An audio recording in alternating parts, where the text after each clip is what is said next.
Vamos mudar de assunto agora, falar da reforma trabalhista na Argentina, que ganha novos capítulos hoje. O pacote que promete desburocratizar as contratações deve ser votado no Senado. O projeto do governo Javier Milei enfrenta resistência na justiça e nas ruas, com nova greve geral, Lívia. Pois é, enquanto o governo aposta na redução de custos para gerar empregos, para estimular o empresariado, os sindicatos alertam para a precarização do mercado de trabalho.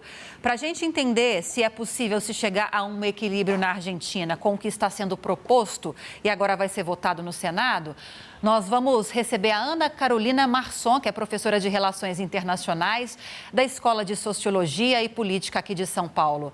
Oi, professora, boa sexta-feira, bom dia.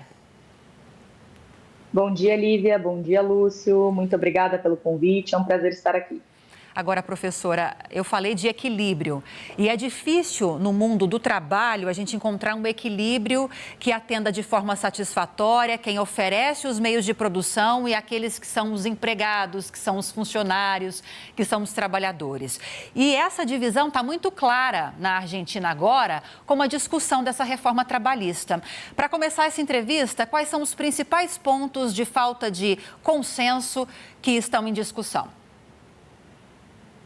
Bom, é difícil encontrar só alguns pontos. Quando nós olhamos justamente para essa divisão que você trouxe, então, empregadores e empregados, existem basicamente inúmeros pontos de divergência. A reforma inteira são pontos de divergência entre essas duas classes. Por quê? Nós temos, por um lado, os empregadores que falam que pagar trabalhadores formais dentro do regime de formalidade está muito custoso na Argentina, mas, em contrapartida, nós temos a precarização cada vez maior da mão de obra na Argentina. Então, é claro que essa reforma do Milei, ela é muito atrativa para a classe dos empregadores, porque retira uma série de custos para eles. Porém, qual é o problema? Javier Milei, ele trouxe essa reforma nessa tentativa do que ele afirmou ser de reduzir a informalidade na Argentina.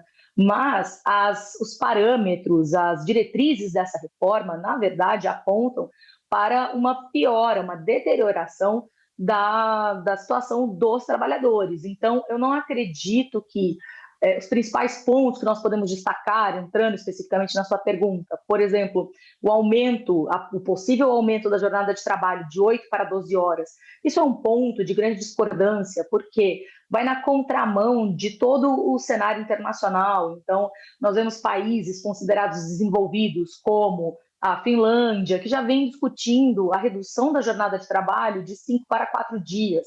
E nós vemos a Argentina na contramão desse movimento. Outro ponto que nós temos aqui é a questão das greves. Então, as greves elas ficariam mais enrijecidas, ficaria mais difícil a mobilização dos trabalhadores. Então, nós vemos aqui que isso tira uma série de custos, de pontos onerosos para os empregadores, mas que dificulta muito a vida do trabalhador. Outro ponto muito importante é a própria questão do pagamento de rescisão. Então, agora, pequenas e médias empresas podem pagar a rescisão do trabalhador em até 12 vezes, enquanto empresas grandes em até 6 vezes, 6 meses. Ou seja, isso aqui para o trabalhador que ficou desempregado, foi demitido, isso é bastante complicado. Então, nós vemos que, claramente, os trabalhadores eles estão insatisfeitos. Já foi feita uma primeira greve quando a reforma foi passar no Senado, novamente protestos quando a reforma foi passar na Câmara, e agora que retorna para o Congresso, apesar dessa greve não ter a participação da maior organização sindical da Argentina, ainda assim ela conta com muitos sindicatos, conta com uma boa parcela dos trabalhadores e principalmente trabalhadores de serviços essenciais. Então nós vemos que essa reforma ela está bastante controversa, não existe coesão entre governo e população, entre empregadores e empregados, e nós vamos continuar vendo essas imagens que nós vemos de protestos e o governo reprimindo de forma bastante dura. Professora, quando a senhora citou, né, que essa reforma na Argentina vai na contramão do que é proposto no mundo hoje também, a senhora esqueceu, né, do Brasil, né, que está já a proposta do fim da 6x1, e o México também já está propondo também redução da jornada de trabalho, inclusive acho que até aprovado já. Agora, o que esperar da economia argentina no curto prazo, professora, diante dessa situação toda, nesse impasse, né, e dessa possível modernização das leis trabalhistas? Bom, perfeito, exatamente isso que você trouxe, Lúcio. É que aqui no Brasil nós ainda estamos no meio do caminho. Então, trazer essa redução da jornada, acabar com a jornada 6x1, nós ainda estamos caminhando, mas tem países que já estão bem à nossa frente na questão trabalhista, de igualdade salarial, de direitos trabalhistas. Mas é exatamente isso que você colocou. Temos o cenário internacional indo em um outro sentido. Agora, especificamente sobre a questão econômica argentina.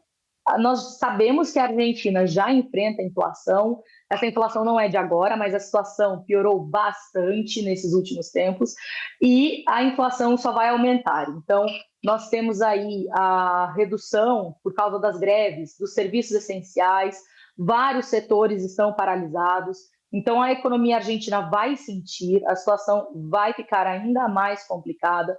Vamos ver um aumento de preços, porque, como eu comentei, esses protestos, eles não parecem que vão parar, não parece que vai surgir um consenso tão cedo entre trabalhadores e empregadores. Então, eu acredito que a economia só vai piorar e nós vamos ver essa situação cada vez mais complicada. Nós conversamos então com Ana Carolina Marçom, professora de Relações Internacionais da Escola de Sociologia e Política de São Paulo. Professora, que bom tê-la conosco nessa sexta-feira. Muito obrigada pela entrevista. Até a próxima. Eu que agradeço. Um ótimo dia a todos.